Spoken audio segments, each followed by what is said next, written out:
Welcome to Madhavi Allagadda. మీరైతే ఎలా ఉన్నారు? బాగున్నారా? మీరు బాగున్నారు మనస్ఫూర్తిగా కోరుకుంటూ ఈరోజు వీడియో చేసేందంటే కదా మా అమ్మ చాలా మంది అడుగుతున్నారు కదా మా అమ్మ అని. మా అమ్మ మా చెల్లెలు కొడుకు, మా చెల్లెలు బిడ్డ. మా అమ్మ అయితే నా చేతి సార్ తెచ్చింది.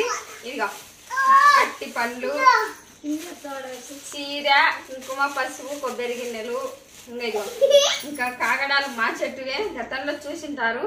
ఎన్ని పూలు తెచ్చినని నేను నా బిడ్డ వారం పన్న పెట్టుకున్నా కూడా ఉండిపోతాయి.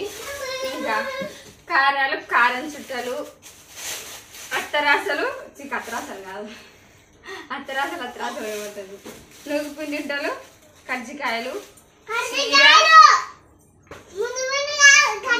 అక్కడ చూసి మాట్లాడు, అక్కడ చూసి మాట్లాడు. మరైపు కజ్జికాయలు. సుబ్బు పండు తింటానా? ఇద్దాం.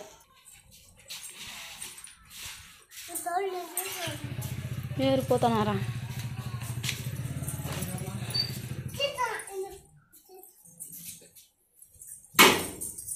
ఓపో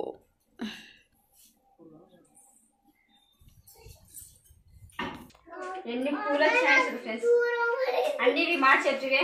రోజుకు కనీసం అంటే పావు కేజీ, అర్ధ కేజీ పూలు కూర్చొనే ఉంటాయి. మేము మా అమ్మకి పోతే పూలు కొనాల్సిన అవసరం లేదు. ఈయనే మా రాచేసి నా బిడ్డ రాచేసి గురించి కొనాల్సింది వచ్చాది. ఇవైతే 2 రోజులవేమో, ఇంకా అవైతే 1 రోజువే అనమాట. ఇవి కానీ చూసింది అనుకో జడ పన్ను వేసుకోవాలి. అది నిన్నైతే అవి పూల మాదిరి అవి పెట్టిందిలే. అవికి 3 రోజు భీమా బిడ్డకి పెట్టిందిలే. అవి తెచ్చినానా, అవి పెట్టు అని వచ్చి తీసుకోమని సరిక ఈత నడిపిస్తున్నాడా మామ? నేను బాగా అవుతున్నాను. ఇది